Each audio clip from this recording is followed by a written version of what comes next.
Hello, and thank you for joining us today. I'm Deborah Wang. I'm a reporter and editor here at KUOW in Seattle, and this is the final event in our KUOW series, The First 100 Days.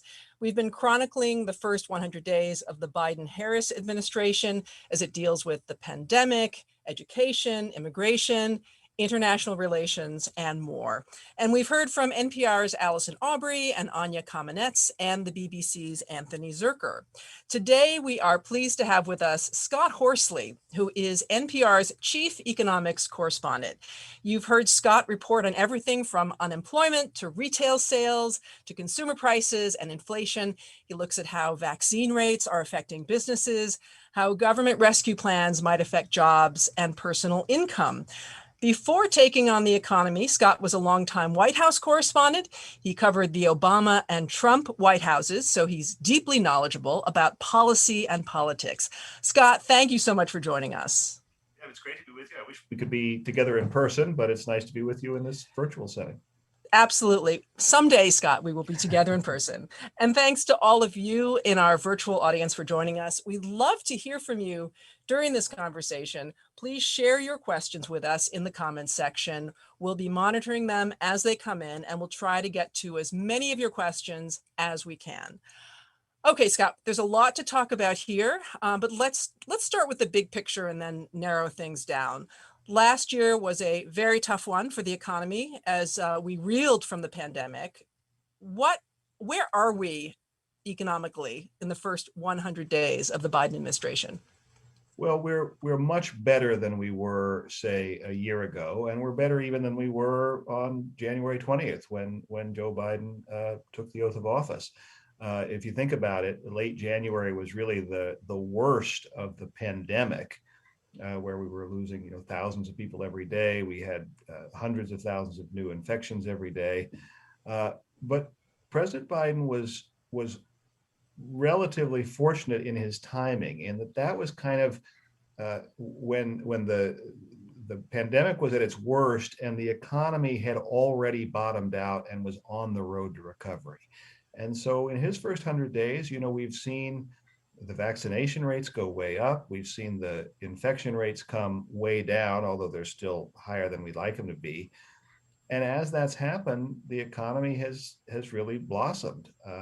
I was just preparing for tomorrow's jobs report, which we expect is going to be even stronger than the 900,000 jobs that were added in March. We think in April it was somewhere around 1 million jobs that were added, maybe more. And that's really all because the pandemic has improved on Joe Biden's watch. And what are you looking at in terms of indicators, and where are we if you compare us to before the pandemic? Well, in terms of the big indicators we look at are GDP, which is the broadest measure of the economy, and that is not all the way back to where we were before the pandemic, but getting pretty close. We had 6.4% growth in the first quarter. We obviously saw a huge collapse of GDP a year ago. It rebounded fairly strongly last summer and then sort of tapered off in the fall and winter as the pandemic worsened. But it's come back pretty strongly, and within a month or two or three, GDP will be back to where we were pre-pandemic. The other big indicator we look at obviously is jobs and the workforce, and that's taking longer to recover. We're still at, as of March, we were down 8.4 million jobs from where we were before the pandemic. Now, we lost 22 million jobs when the pandemic struck and we all went into lockdown. So we've come a long way back, but we've still got a long way to go. I think the number we get tomorrow, the April number, will chip away at that and we'll be better. But we're still going to be, millions of jobs short of where we were when the pandemic struck. So, Scott, you were talking about timing and the fact that the pandemic was winding down as Biden took office and that vaccines were really just on the verge of being rolled out. But can we talk about the rescue plans and the sort of economic policy coming from the White House? And before we get into the specifics, I know there's been a lot of confusion because these various plans have confusingly similar names. So can Sure. you give us just like the Bidenomics 101 Boy. lesson here on what are these plans? Tell us the names of each plan, what they do, and who's paying for them. Just I'm as not simply sure as I you can do that. can. I'll try. I'm not sure I've got all the acronyms myself, but of course, Biden was elected in November and Congress in December. We're still in the Trump administration, but Biden was the president-elect. Biden was very much cheering for the big rescue package that Congress passed in December, which provided those $600 relief payments, which went out in January. Those were sort of being spent just as Biden was coming into office, and also, re-upped some of the other portions of the safety net that were in danger of falling by the wayside. So that was not a Biden package, but it certainly he's been a beneficiary of that. Then his first real big legislative proposal was the American Rescue Plan, and that was passed by Congress in March. That's the only really big piece of legislation that's been passed so far in the Biden administration. But then he's now introduced two more big proposals. The American Rescue Plan was multi-trillion dollar, nearly $2 trillion, and nobody's paying for that. That was borrowed money. But the next piece is the American Jobs Act, or the American Jobs Plan. That's the mostly traditional infrastructure piece of the puzzle. Republicans argue about some parts of it which have to do with care for seniors and that sort of thing, which are certainly not traditional infrastructure, but they're all under the umbrella of the American Jobs Plan or Jobs Act. And then the American Families Plan, which is a whole bunch of extensions of the social safety net, things like making the child tax credit, which they've passed on a temporary basis, go for another 4 or 5 years. Lots of things to make life easier for families. Money to help pay for childcare, free universal pre-kindergarten, free 2 years of community college, lots of stuff like that. The American Jobs Plan, in the president's view, would be largely paid for by raising taxes on corporations. And the American Families Plan or Families Act would be paid for mostly by raising taxes on wealthy individuals, people making north of $400,000 a year.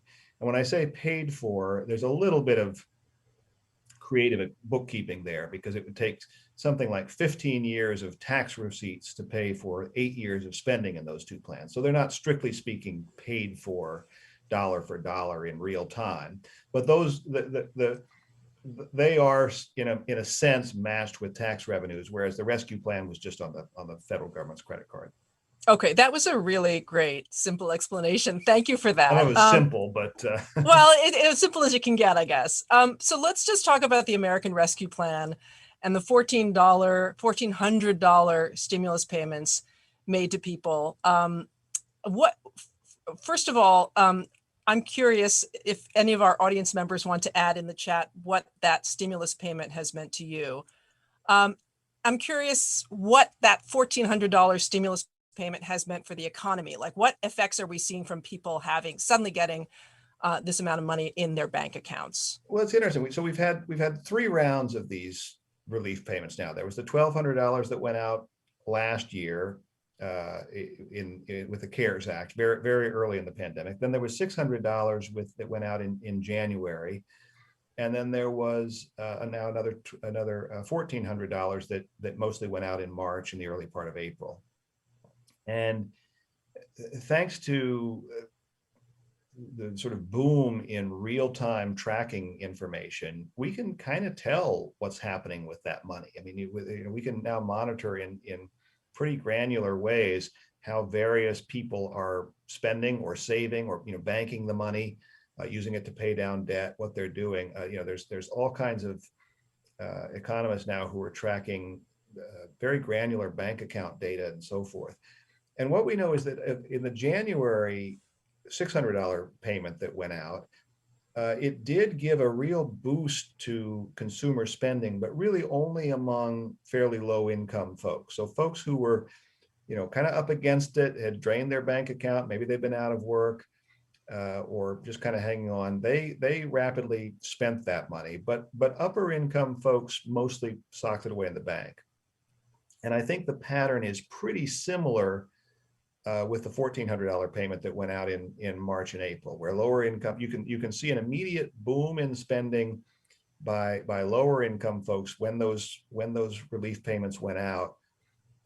Upper income people probably saved it or banked it, but we are seeing more spending now by upper income people, not by virtue of the $1,400 relief payment that they got, but by virtue of the shot in the arm they got. Everyone is spending more now than they were, say, in December and January. In some cases, they're spending the money that the government sent them in those relief payments, but in many cases, they're just spending money that they already had or that they've saved over the last year when they couldn't go out to eat or they couldn't take that summer vacation that they ordinarily would have taken. Americans' savings have gone way up during the last year, especially among people who've been lucky enough to keep working, because a lot of the things that they usually would have spent money on have been off limits. So there's a tremendous amount of excess savings sitting in people's bank accounts, and economists think that that could fuel a real spending boom now that people are starting to feel more comfortable going out to restaurants, maybe planning that vacation, going to sporting events.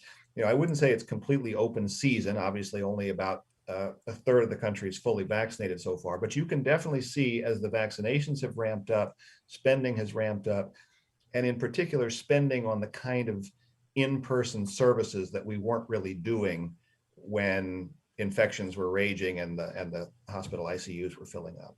It's funny that you use the term excess savings, because for so many years, Americans have been criticized for having such a low savings rate, especially compared to the rest of the world.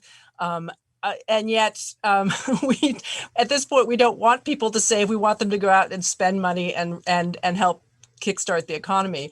Shouldn't they be saving? Shouldn't they be saving more? When I say excess, I'm not making a judgment call there. I'm just, yes, we absolutely.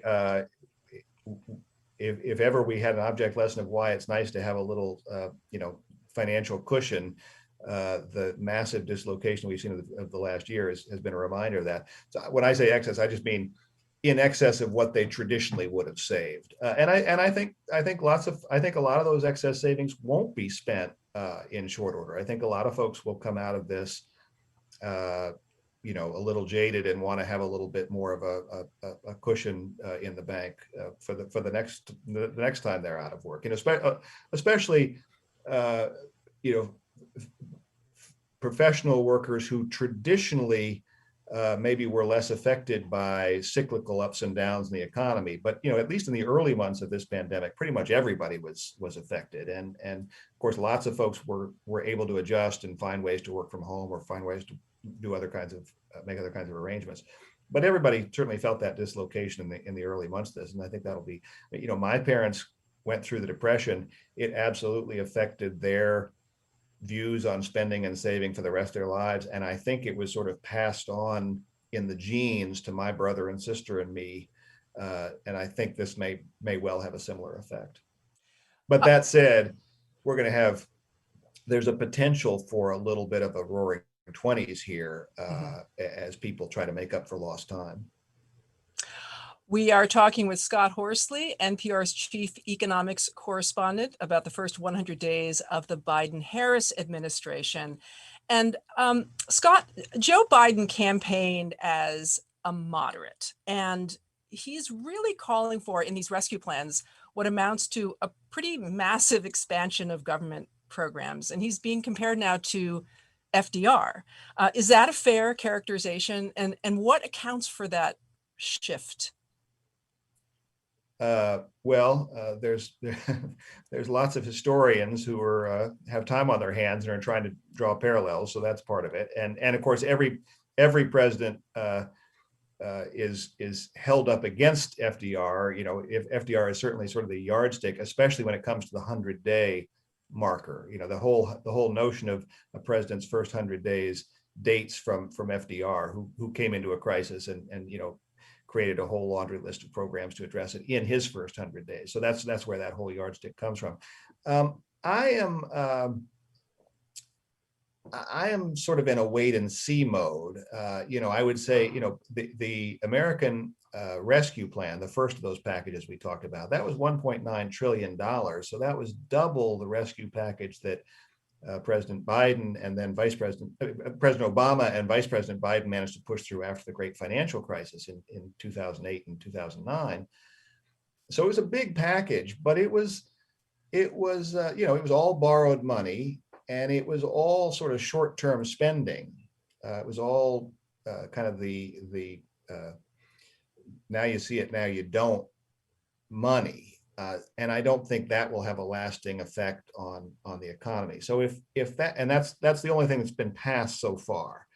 If President Biden actually succeeds in muscling something like the American Jobs Act or plan, his infrastructure bid, and the American Families Plan through Congress, then yeah, I think that'll have major consequences for the role of government in our country.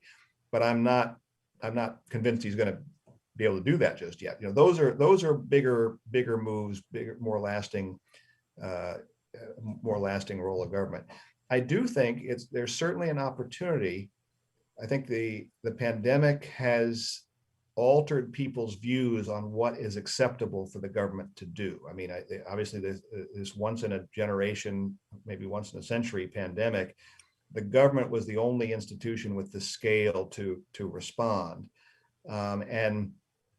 And I do think people are more willing to see the government play a larger role than they were before this. But how much the Biden administration is successful in capitalizing on that, how do people feel a year from now when they've, if they get that stuff through and people actually start to see it work, we'll see. For the moment, I think the reviews are pretty good. We ramped up the vaccinations effectively. The economy is doing well. If that sticks, I think that'll all be to the president's benefit. What's the prognosis for these two subsequent packages, the infrastructure package and the family American Family Plan? Yeah, Given that he had pretty dicey. He had no Republican support in the first plan. Exactly, and it's all going to come. And again, the first plan was the easy plan. It was all goodies and none of it paid for. Now you're talking about raising taxes to pay for things. That's a much heavier lift. Obviously, for Republicans, it's Republicans are allergic to anything that looks like a tax increase. But even moderate Democrats, and as your listeners know well, the Democratic margin in the House is thin, and the Democratic margin in the Senate is as thin as it gets. And so they can afford, zero defections among the Democratic ranks. And so, as we all said, everything depends on what Joe Manchin will go along with, or what Kristen Sinema will go along with. And that's assuming they use reconciliation, which means the procedural tactic to avoid a GOP filibuster. And there's only some things you can do through reconciliation. You can't do everything through reconciliation. You can do a lot of the kind of stuff they're talking about is probably okay to do. I mean, is permissible to do through reconciliation, but you're somewhat handcuffed by the procedural elements, and then you're also handcuffed by the politics of what the least progressive Democratic senator will go along with. Okay, so things may end up looking very different by the time they actually make it through the process. But what about this question of raising corporate taxes and as a backbone of paying for these new programs? Can you tell us what's the conversation like among economists about what this kind of a tax raise might mean to the economy? Well, there are lots of economists who are on corporate payrolls, and lots of economists have different views on this. I'll just I think the context here is important. I think there was general agreement that when the top U.S. corporate tax rate was in the 30s, which it was before the 2017 tax cut by the GOP, that put the United States at a competitive disadvantage to other countries. So I don't think, nobody's talking about going back to a 35% corporate tax rate.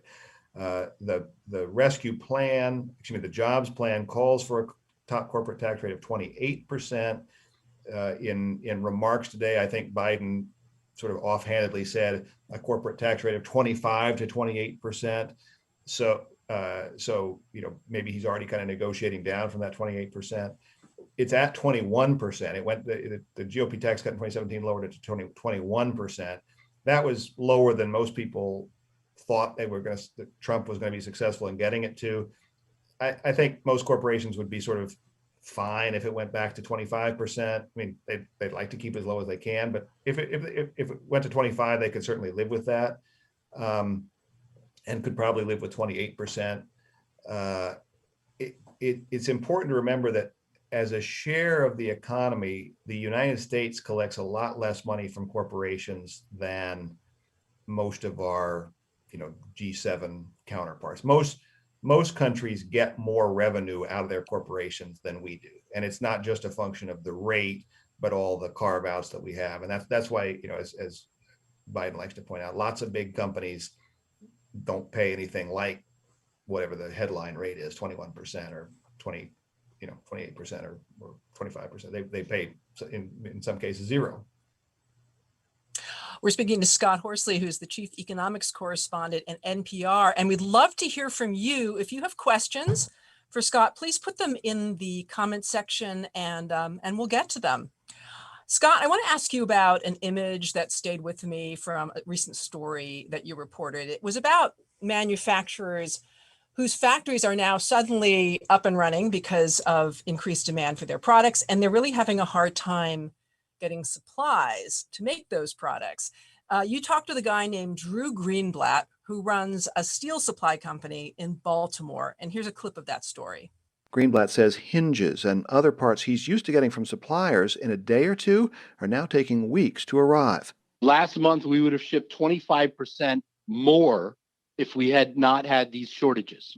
But we had all this stuff sitting on the loading dock waiting for a caster, waiting for a hinge. Shipping bottlenecks have tied up imports, but domestic supply lines are also tangled. Just recently, Greenblatt started making wire handles used on metal pails. His steel supplier is back-ordered for months. We use only American steel coming in from Arkansas, coming in from Illinois, and we're banging our head against the wall because if we accept an order today for these pail handles, we can't ship until July. It's madness. It's madness. And I must tell you, Scott, one of the reasons I remember that image is because the image of like a pail and the thing that, so ordinary, just like a pail. Not exactly a high-tech product. No, and yet he couldn't make these pail handles.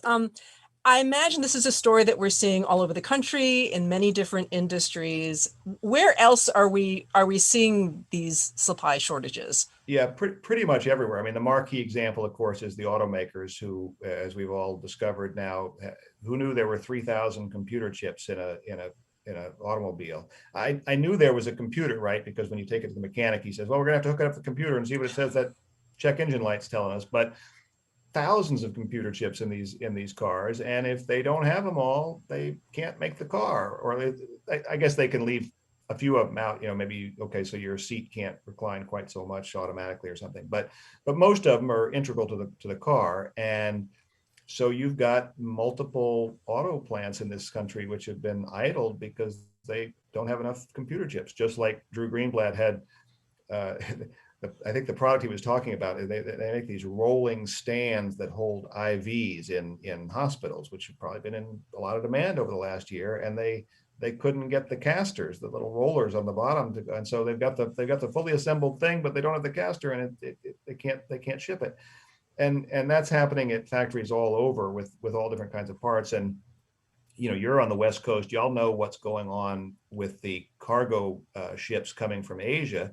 That's been going on for months, but it's also, as you heard Mr. Greenblatt say, it's also domestic stuff, and there is kind of a cascading effect here too, because if your customer wants something right away and you can't make the whole order, they might say, well, just send me half of it. And so you wind up sending 2 trucks to deliver what you would ordinarily deliver in 1 truck. Likewise with the West Coast ports, all the trucks are tied up. They're sending containers back to Asia that are empty. So there's a lot of bottlenecks, and that's been that has been going on for months, and it's going to keep going on for months. One part of that is the disruptions of plants dealing with being short-staffed from the pandemic, and workers being off the job or having to be shut down for a while because somebody gets sick. But it's also when Americans couldn't go to restaurants and they couldn't go to movies and they couldn't take their vacations, what they do, they sat home and they ordered stuff online. And so our spending on goods is actually way above pre-pandemic levels. Our spending on services is way below. So our overall spending is depressed still, but our spending on stuff is actually way up, and stuff has to be shipped and takes room on cargo boats and railroads and trucks. And so all that shift in consumption away from services and in the direction of goods has exacerbated the transportation tie-ups. That may kind of get worked out as we start spending more on services and less on stuff. Maybe we'll say, I don't really need anything from that catalog that came in the mail today, so because I'm going to go get a restaurant meal instead. But now you're going to start to see the same kinds of bottlenecks in the service sector. That you're going to call for a reservation and they're going to say, "Oh, I'm sorry, we can seat you at 4:30 or midnight." Right. And accompanying all of that are price hikes. The cost of all those bottlenecks is things get more expensive, and that's where we get into these fears about inflation. The Federal Reserve is pretty sanguine that all of this stuff all these hiccups will get worked out. The capitalist system is remarkably resilient. I mean, I did a story last year about the largest jump in grocery prices in modern history, at least certainly in decades. There was a huge jump in grocery prices. It was 2.4%. So for all the angst that we had about empty grocery shelves and stuff, the supply chains really held up pretty well given the challenge that was thrown at them. And that's a testament to the power of the dollar and the capitalist system. I've got to say, Scott, that doesn't make any sense to me. I feel like I've been spending so much money on food.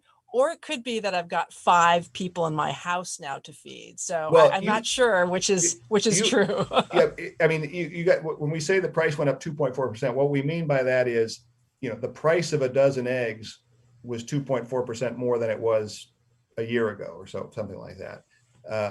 The price of the overall basket of goods that the Labor Department tracks.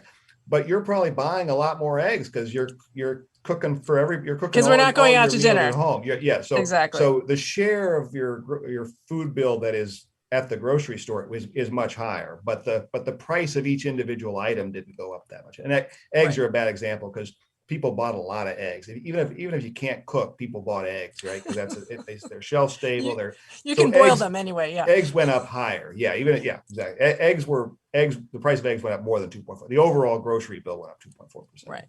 Well, my next question was going to be, how much are these supply shortages, just hiccups, or could they actually affect the economic recovery that's underway? I mean, you seem to be saying that. I mean, that's the big question. I mean, as I say, the Fed is pretty convinced that these things will work themselves out. And the experience over the last year is pretty much that they do work themselves out. I mean, we all sweat bullets wondering if we were going to get enough toilet paper, and for the most part, we did in the end. I'm sure there were anxious moments, and there are going to be anxious moments for people, who want to buy a car and can't get the model they want. So, but over time, those should, and when I say over time, I mean over the next year, those things should work themselves out. But if the Fed is wrong, and if the sanguine forecasts are wrong, then maybe we are in for a real roller coaster. And so that's part of my job as economics correspondent, is to try to watch all those indicators and stay on top of it.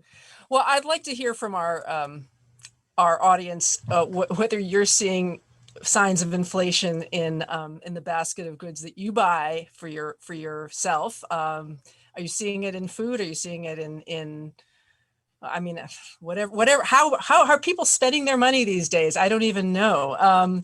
Since we're not going out to dinner and we're not taking vacations. Let us know in the comments section, and we'll read your comments as well. Gasoline prices, for example, have gone up rather sharply in recent weeks, and gas always has a kind of outsized psychological impact because the signs are great big, right? You see the giant, but the price of gas, the national average is still under $3. Right. Which $3 is a lot. It's a psychological, but it was $3 in 2007. It was $4 for a while in 2007. Mm-hmm. So, and for the most part, people are still driving. People are driving more each passing month, but they're driving on the whole less than they probably were before the pandemic. I mean, in the aggregate. So. Okay. So what's your sense of what the next couple of months look like? I mean, now as people are getting vaccinated, I can feel myself wanting to just go out and spend money, right? It's just like, it just feels like there's so much that we've been not doing over the year.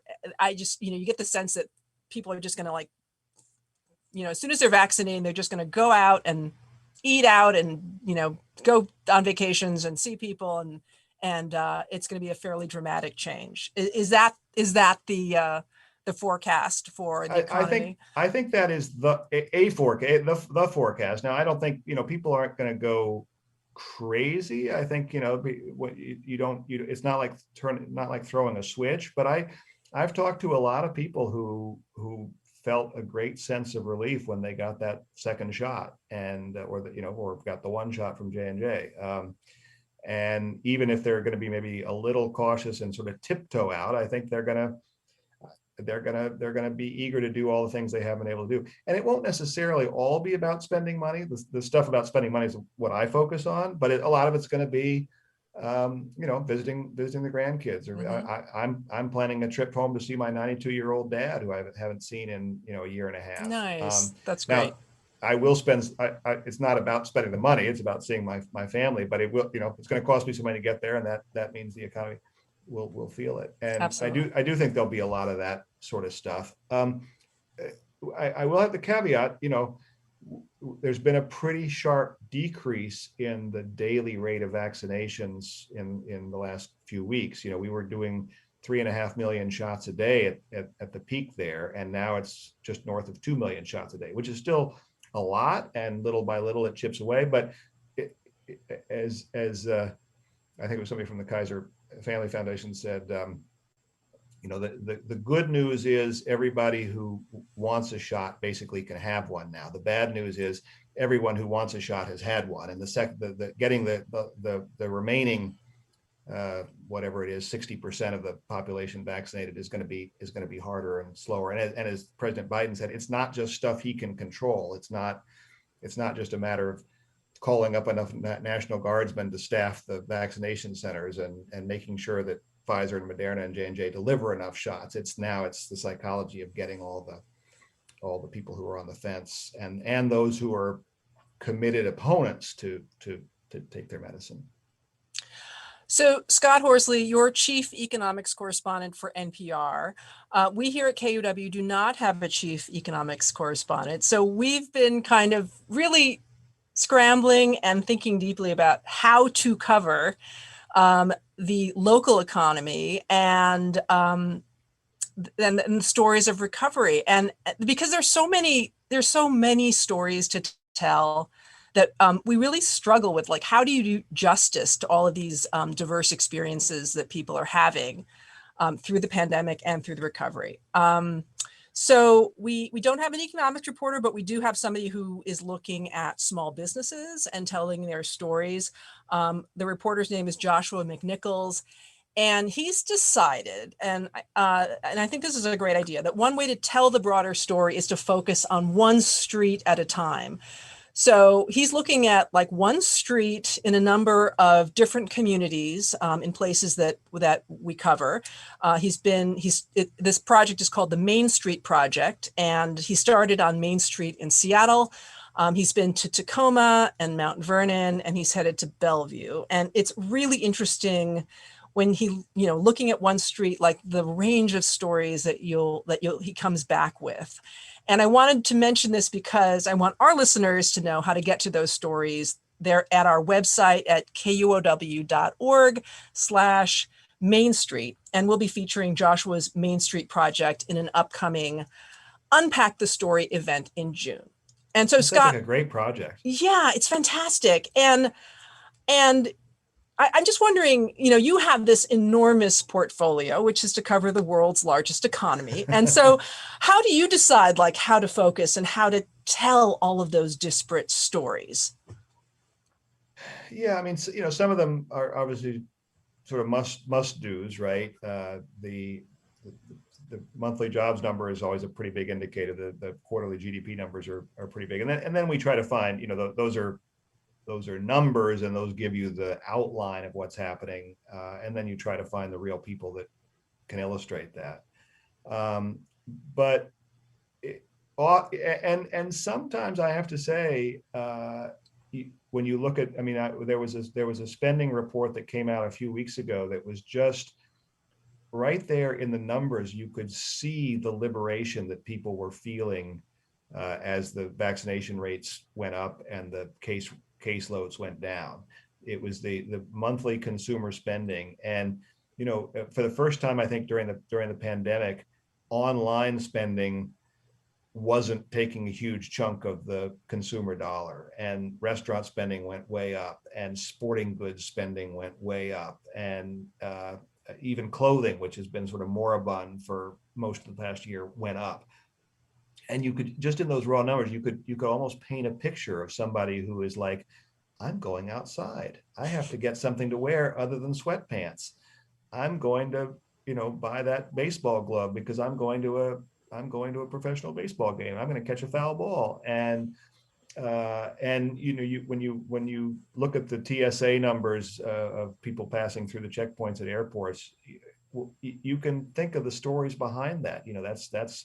That's folks going to see their dad. That's folks going to see their grandkids. It's not business travelers for the most part. That has not revived. So this is mostly people making excursions, and probably the first one's going to be someplace meaningful, to see somebody meaningful, right?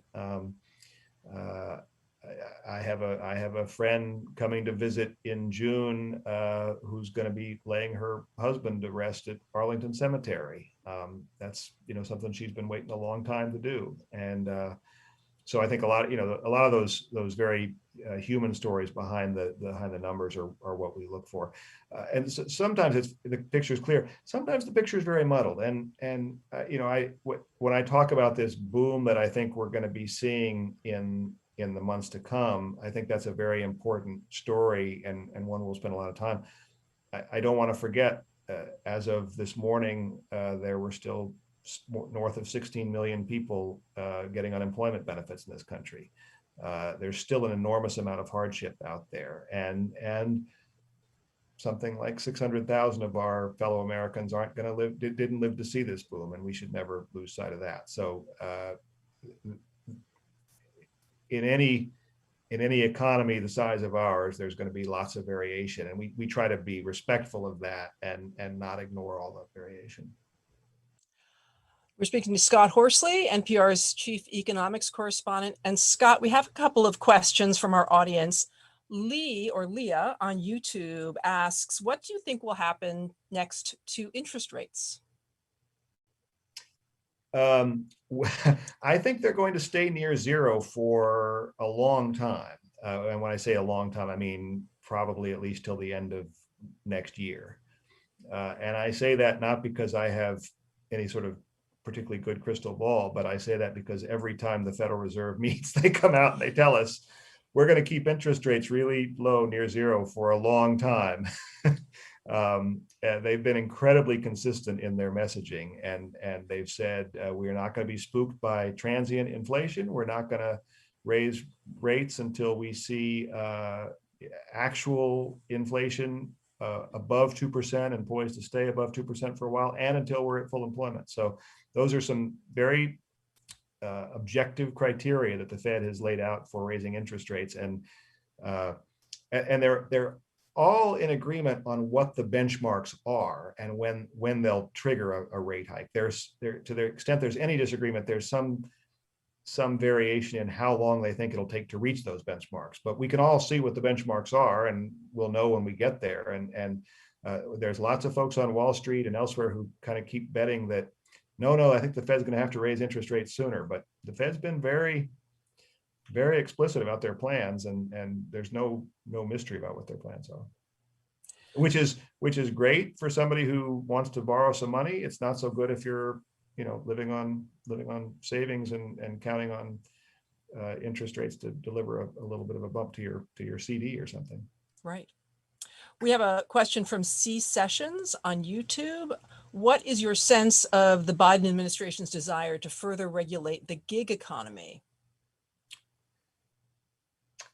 That's a good question. Just yesterday, the Labor Department struck down this Trump era rule that would have made it easier for employers to classify employees as independent contractors and therefore exempt from things like the minimum wage and overtime laws.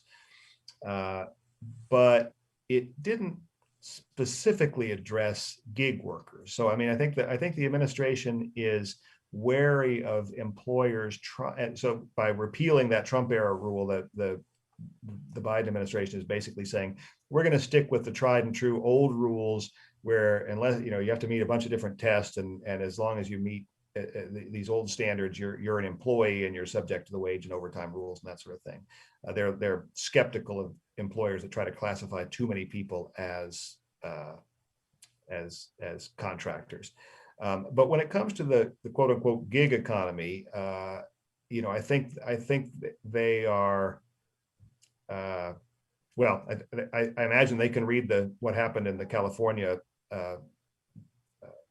ballot measure last year when California had tried to impose a law saying that Uber and Lyft employees should be treated, people who work as contractors for Uber and Lyft should be treated as employees, and the companies put a ton of money into it and the voters struck it down quite handily. So I think that the Biden administration can see that happening, can read those election results pretty clearly. So in terms of the giants, I don't know they're going to use a heavy hand, but in terms of regular employers trying to redefine workers as contractors, I think they're going to be pretty skeptical.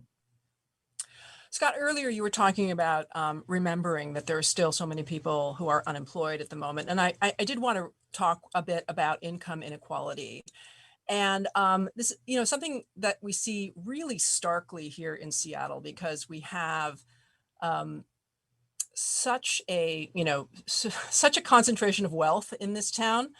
And at the same time, during the pandemic, we saw just an explosion of just visible pain and suffering on the streets and homelessness. You have like the Gates Foundation and the Amazon headquarters buildings just, right in the center of town, and then people begging for spare change right outside of them. So it's very visible here. And I'm just wondering, as the Biden administration is making this conscious effort through policy to move people out of poverty, how much do you think those policies can help, given how wide that gap is right now? Well, it's a good question. We have a similar inequity, of course, here in Washington. We don't have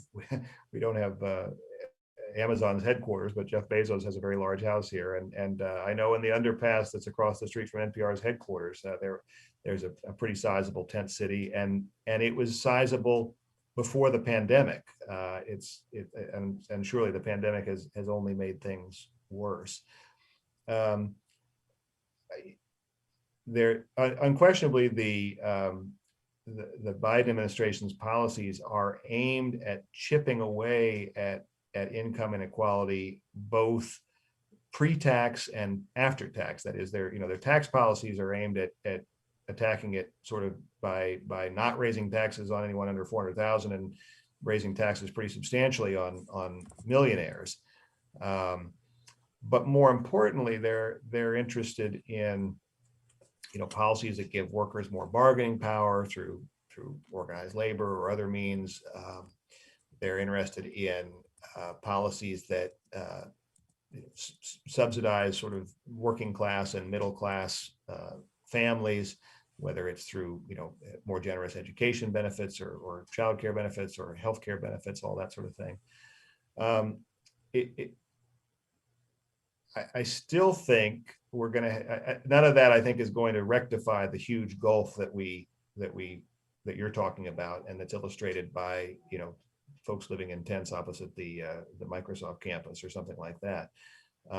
But it at least is moving, I guess, in that direction, as opposed to exacerbating income inequality, which policies like the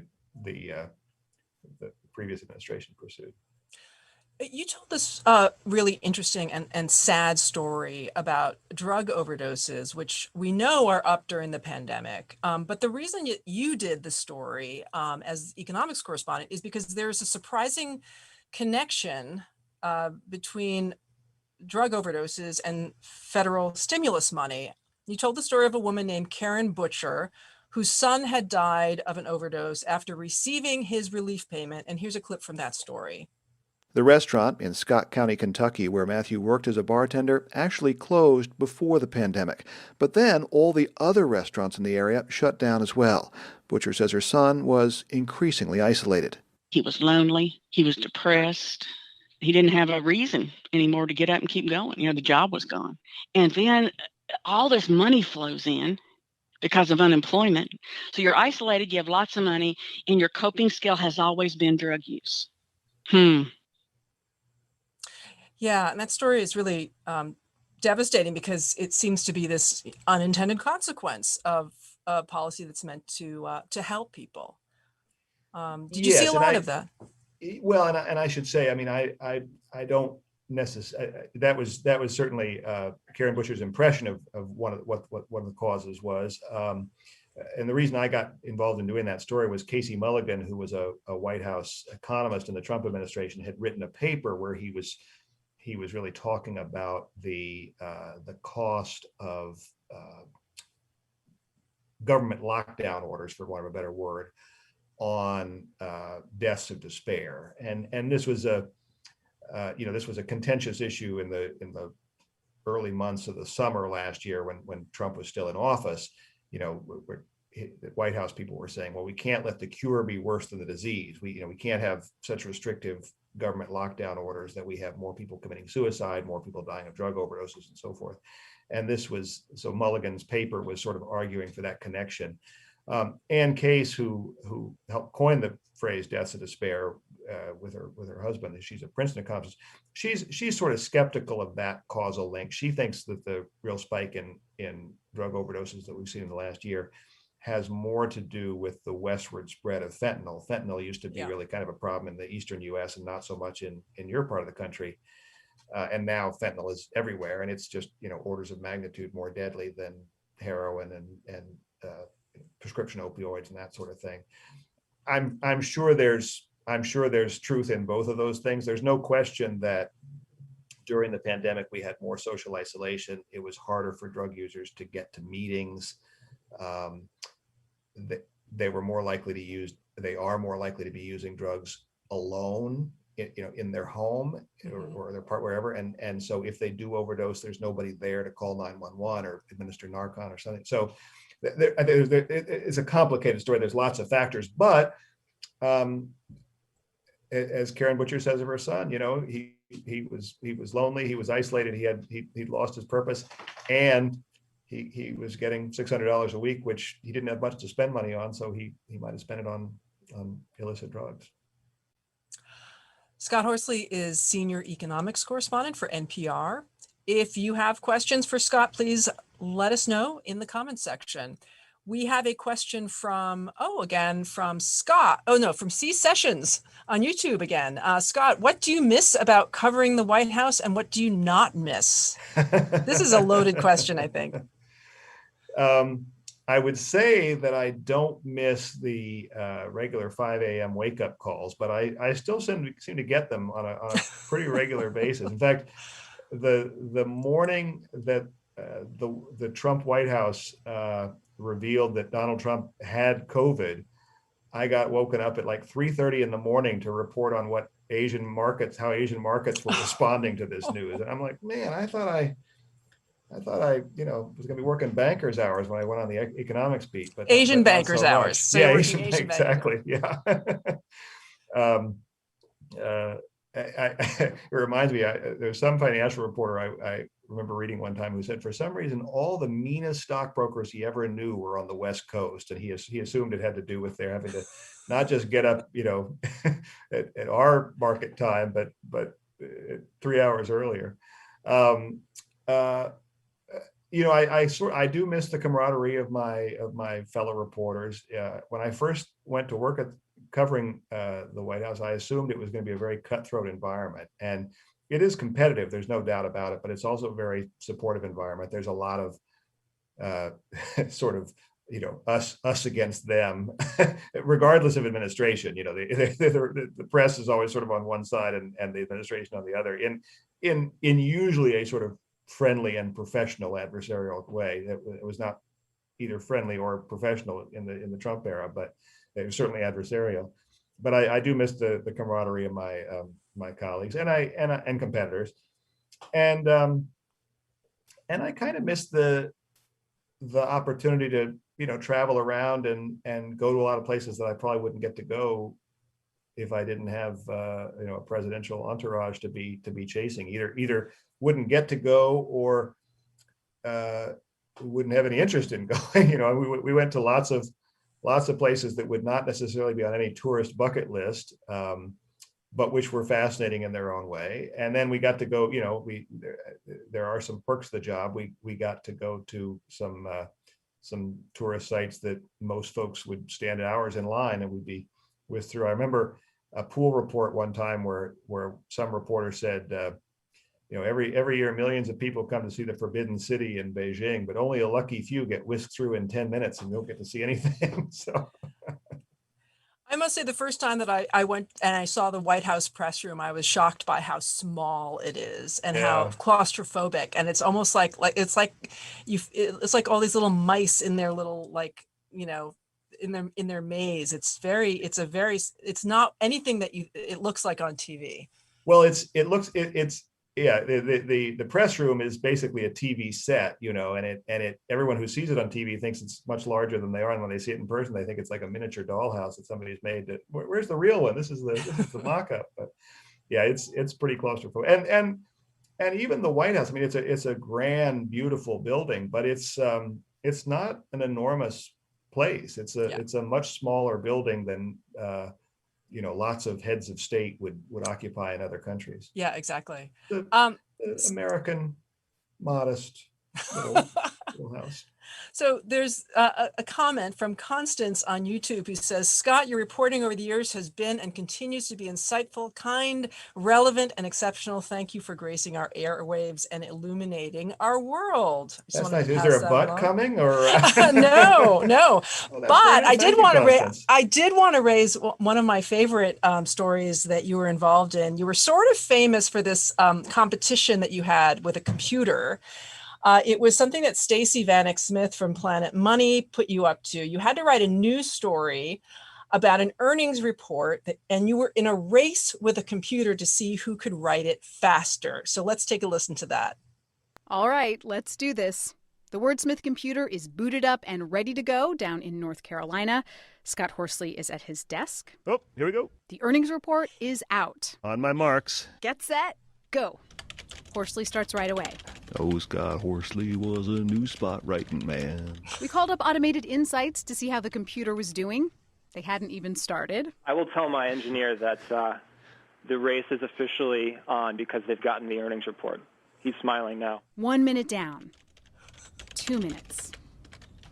I think the computer just finished. Oh. All right. Scott doesn't slow down. All right, ding. All right, 7 minutes and 30 seconds. Let me tell you, that is so fast for a human. That is super, super fast. I can tell you, I've written many news spots. That is really fast. Still, the computer beat you. However, let's hear how those stories turned out. Here's a bit of the computer's masterpiece. Denny's Corporation on Monday reported first quarter profit of $8.5 million. The Spartanburg, South Carolina-based company said it had profit of 10 cents per share. And then there was Horsley. The race was over. Most of the crowd had left when Horsley, limping and gasping for air, came into the stadium. With this news spot. Denny's Corporation notched a grand slam of its own in the first quarter, earning a better than expected 10 cents a share as restaurant sales jumped by more than 7%. The growth in sales suggests consumers are opening their pocketbooks for pancakes, eggs, and hash browns. It seems so clear Scott totally beat the computer on style. Okay, so is Grand Slam something that's on the menu? Is that? Of course. Of yeah, course it is. yeah. Okay, that's what I haven't been to Denny's in a while, so. Well, I did have a little bit of an advantage. The computer probably was not a regular at the Denny's restaurant on El Cajon Boulevard in San Diego, where I lived at the time. But got it. I got a very nice letter actually from the folks at Denny's after that Planet Money episode aired. They got a big kick out of it, and they sent me a little coupon, I think, for a were you chosen for this story because you are a spot machine? I mean, because I've been looking over your archive of stories, and you are so incredibly prolific. I mean, is that what stood out for them? I think it was Robert Smith who put me up to doing that. He's one of the honchos at Planet Money, and he knew that I had a background working in commercial radio, where cranking out spots on a sort of assembly line is kind of what you do. I've lost a step since those days, but I spent the early part of my career just sitting there writing for other people, story after story, and it was good training. It made me a faster typist for one thing, but I also think they knew I was a Denny's regular, so they thought maybe that would even the standings a little bit. The computer just smoked me. I mean, it's so much faster. And the thing is, if you're subscribing to these things because you're trading on them and you want to make money, seconds count. So you'd much rather have the computer feeding you the information.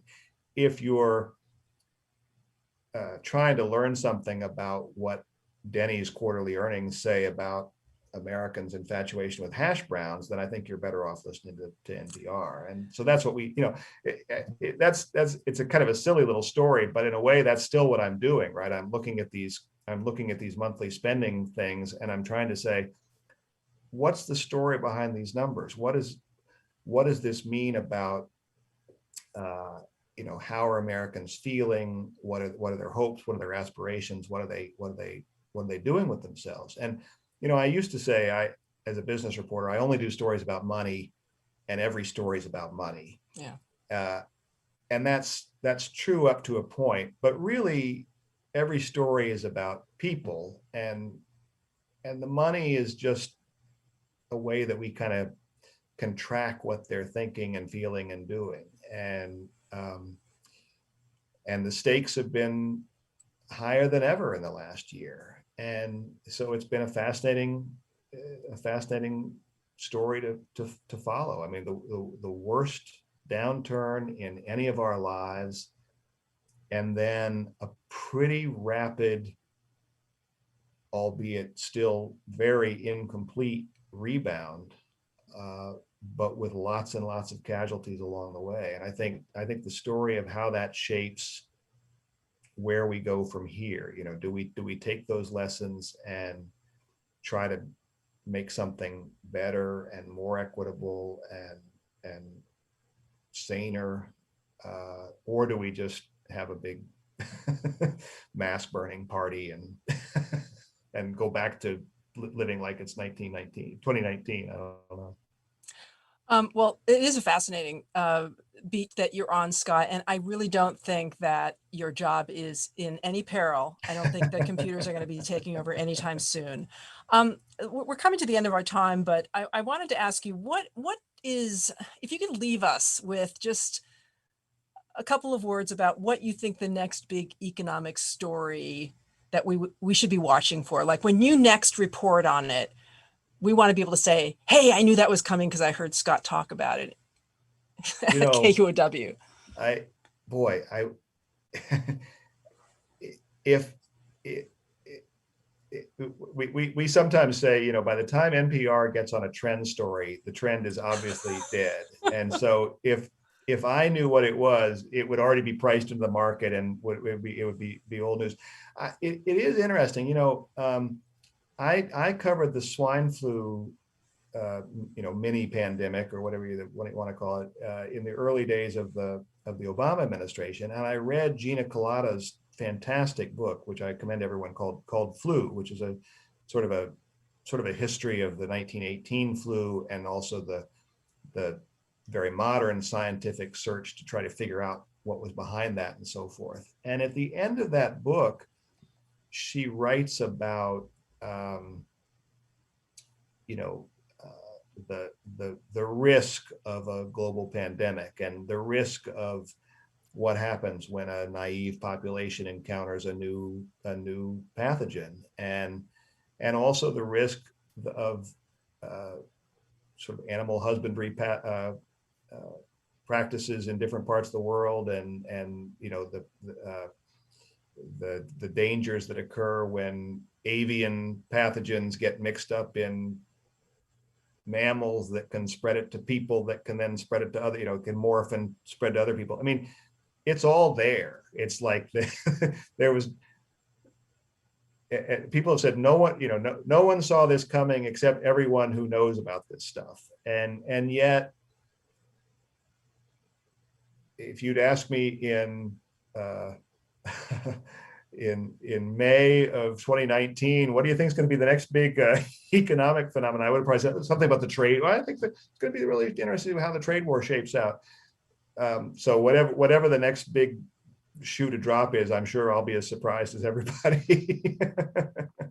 I try to see around corners as much as possible, but the really big shocks are the ones you don't see coming, even if you've read Gina Colada's great prescient book that should have, and fortunately, lots of people in positions of power did read it, and actually, George W. Bush got the ball rolling to have pandemic preparedness, and the Obama team used that playbook in dealing with the swine flu epidemic and tried to enhance the preparedness, and we still got beaten badly by this thing. Well, it sounds though that from what we've been hearing from you this hour, that one story that we know is coming up is that there is going to be a battle over the next stage of pandemic relief, a political battle in Washington, D.C. Is that fair to say? Are we going to see that? And I think I'd say it a little bit differently. I mean, I think what we've seen so far was pandemic relief. Certainly the CARES Act last year, which had broad bipartisan support. The December Relief Act had broad but not as strong bipartisan support. And then, the American Rescue Plan, which passed in March, had no Republican support, but I would still characterize all that as basically pandemic relief. It was short term. It was, you can argue about how well it was all focused, but it was for the most part, at least tangentially related to the pandemic. The Jobs Act and the Families Plan are really not. They're about trying to deal with deeper underlying challenges that our economy faces and needs that we have. Whether it's better broadband or better water distribution or a system to deal with electrification of cars so we can fight climate change and that sort of thing. And I think there's going to be a huge battle, but I think to the extent that the pandemic did kind of forge some cooperation, that's all gone now, and so it's going to be back to the trench warfare between the parties, and it's a big argument to have about the proper role for government in our economy and our society, and those are good arguments to have, and to see how they play out. And that's when you'll really miss being White House correspondent, right?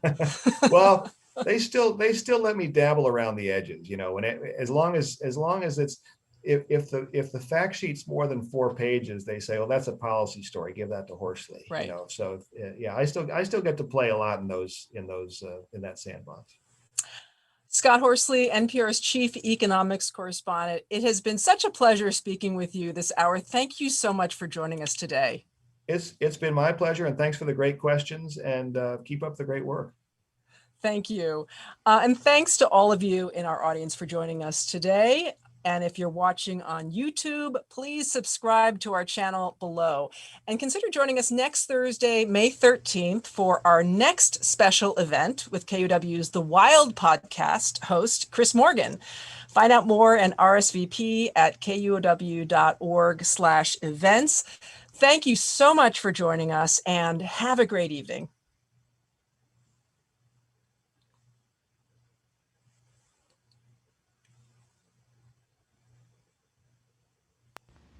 KUOW would like to thank Seattle Bank for their sponsorship of today's event.